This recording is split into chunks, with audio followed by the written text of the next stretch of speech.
მაია გერსამია. ხატვარი გრაფიკოსი, დაზგური გრაფიკა, წიგნის ილუსტრაცია. როგორ დაიწყეთ ხატვა? რა იყო პირველი ინსპირაცია?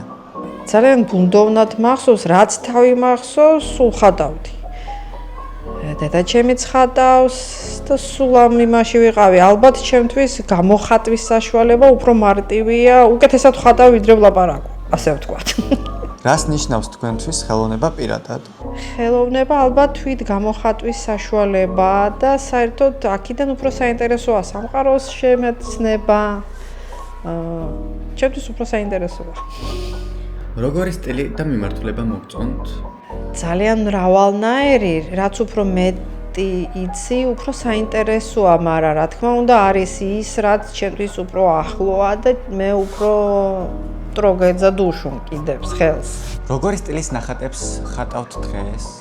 მე თვითონ ვერ გეტყვით, უფრო ალბათ ხელოვნებამცოდნეები უფრო კარგად იტყვიან ახლა, ეს დასახელებება სტილების, უფრო ესეთი სპეციალობაა ხელოვნებამცოდნეობის, იზმი, რომელ იზმს მივეკუთვნები. მაგრამ ალბათ უფრო რეალიზმთან უფრო ახლოს და ბევრი მეუბნება, რომ იმპრესიონიზმთან უფრო მიახლოვებული ვარ ჯერჯერობით. მაგრამ დროთა განმავლობაში ყველაფერი იცვლება, რა თქმა უნდა, იწყებ აქედან, მერე ინსპირაციები სხვადასხვა რაღაცას გეჩვენებენ და სხვადასხვანაირად უდგები ცხოვრებას. ყველაფერი მიდის. რა მნიშვნელობა აქვს საქართველოში დღეს ხატვის პროფესიის განვითარებას? ყოველთვის იყო განვითარებული და საკმაოდ საინტერესოდ, ქართული ხელოვნება ძალიან საინტერესო არის, მაგრამ როგორც ასეთი საბჭოთა კავშირის დროს სხვანაირად ვითარდებოდა, ალბათ არასწორად ვიძახი ალბათ. სხვა დატვირთვა ჰქონდა, სხვანაირად ანაზღაურებადი იყო. მე რაღაც პერიოდი საერთოდ არაფერი არ ხდებოდა, მაგრამ ხატვარს ეს არ აჩერებს, ყოველთვის მუშაობს, იმიტომ რომ მარტო გაყიდვებთან არ არის ეს დაკავშირებული, ეს სულიერ მდგომარეობასთანაა დაკავშირებული. რომ არ იყო ყალბი შენ ხელოვნებაში, იყო ძალიან ალალი, აი ეს არ უნდა დაიკარგოს, მაშინ ეს უკვე ისეთი ხდება. ეს ნამდვილი ხელოვნება აღარა, როცა მარტო გაყიდვებზე ფიქრობ. ხატვის პროფესია როგორ იყო ადრე, როგორია ის ახლა და როგორ მიდის მისი განვითარება? ეს გარდამავალი პერიოდი სულ სხვანაირად მუშაობდა საბჭოთა კავშირის დროს, საკმაოდ ის იყო, სხვანაირი დატვირთვა ჰქონდა საბჭოთა ხელოვნებას, ეს იყო კავშირი, ეს იყო რაღაც შეკვეთები და მერე რომ გადავიდა სხვა რელსებზე, რა თქმა უნდა.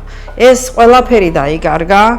თავიდანაა ყველაფერი ეს სისტემა გასაკეთებელი, ხატვარი მაინც ხო უნდა იარსებოს რაღაცა. ძირითადად მაინც პედაგოგიური მითია დაკავებული ხატვრები და ეს სისტემა ჯერ არც არსებობს რაღაც კარგი ნაბიჯები აქვს ახლა წინ თბილისში უფრო არის. ბათუმში აგერ ახლა იწყებს რაღაც განვითარებას, მუზეუმები არსებობს, გალერეები არსებობს, მაგრამ ისინი ისე ჯერჯერობით ვერ ფუნქციონირებენ, როგორც ალბათ უნდა იყოს ბოლომდე. მაგრამ თუ საინტერესოდ ვითარდება და კარგიც შედეგებიც აქვენ. მაგრამ ეხლა იწყებს განვითარებას. რა არის ყველაზე რთული და ყველაზე სასიამოვნო ამ პროფესიაში? სულ რაღაცა ახალს სწავლობ, სულ ვითარდები, მაგრამ ყველა სასიამოვნო ისაა, რომ შენ პროფესიაში ხარ მაინც ბოლომდე ჩაფლული. როგორია ბავშვებთან მუშაობის პროცესი? ბავშვები სულ სხვანაირად უყურებენ და ეს ძალიან საინტერესოა. საერთოდ მაგენის აღქმის ის როგორია, ბავშვებიდანაც ძალიან ბევრ რაღაცას სწავლობ. იმიტომ რომ იგენი სულ სხვა თაობა, სხვა შეხედულებები აქვს და ეს ძალიან საინტერესოა.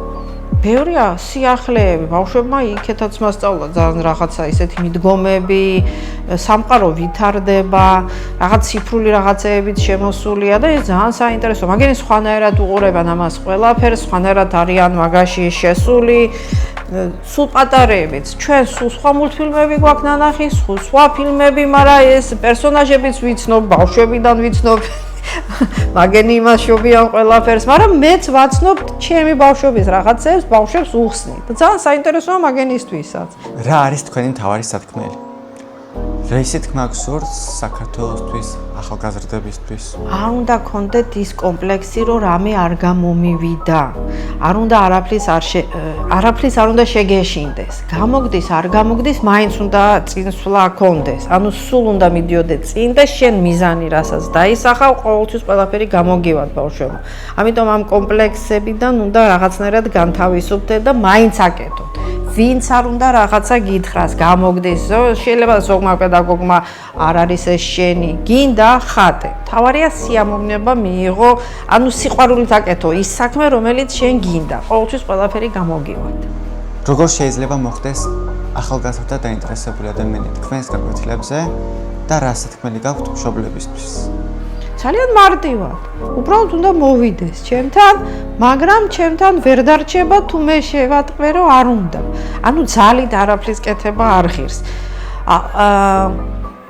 ჯერ შვილიშვილები არ მყავს, მაგრამ ჩემი შვილებიც მეუბნებიან რომ არ უნდა დააძალო, მაგრამ ყველაფერი უნდა მოსინჯოს ბავშვმა. მე ვფიქრობ რომ ხატრობას, მუსიკას, სპორტი, ცეკვა ძალიან დიდი მნიშვნელობა აქვს. არა ვფიქრობ რომ ისწავლის სკოლაში თუ არ ისწავლის ჩემი შვილიშვილი დიდად არ იქნება ჩემთვის ისწავლის. მაგრამ ხელოვნებაში თუ იქნება, მაშინ სულ სხვანაირად მიუდგება მთელ სამყაროს აღქმას. მე ვფიქრობ რომ ეს ძალიან მნიშვნელოვანია ყველასთვის. ყველამ უნდა მოსინჯოს და არ არსებობს ჩემი არ არის, მე არ გამომდის ხატვა. ალბათ პროსტა კაი პედაგოგი არ ყავდა თავის დროზე, თორე ყველა ბავშვი ხატავს. უბრალოდ მე ჩერდება ეს პროცესი, არ უნდა შეაჩერო. იმიტომ რომ ეს იმდენად სასიამოვნო პროცესია, ისე დატვირთულია ეს სამყარო სტრესებით, რაღაცეებით, ბევრად უკეთესად გადააქვს ადამიანს და სწორი გადაწყვეტილების მისაღებად თუ ხელოვნებაში იქნება თუ ხატვარი არ იქენი, არ შედგი, ან მუსიკოსი ვერ შედგი, ან წერალი არ იქნება, მაგრამ შენ ხო შეგიძლია მაშინ ეს სწორად მიიღო. კარგი მაყურებელი იქნები, კარგი მსმენელი იქნები და ამას ძალიან დიდი მნიშვნელობა აქვს და ბავშვებს ალბათ არ უნდა მოაკლონეს. მე ასე ვფიქრობ. ვფიქრობ ძალიან ხშირად უფროსებს, თვითონ რა ვერ გააკეთენ, მე ცდილობენ რომ ბავშვებს გააკეთებიონ. ბევრი უფრო მეტი თავისუფლების არჩევანის უფლება უნდა დაუტოვოთ ბავშვებს, მაგრამ ბევრი რაღაცა უნდა მოასინჯიონ. ეს იქნება ხატვა, ეს იქნება მუსიკა, ეს იქნება ყველაფერს რომ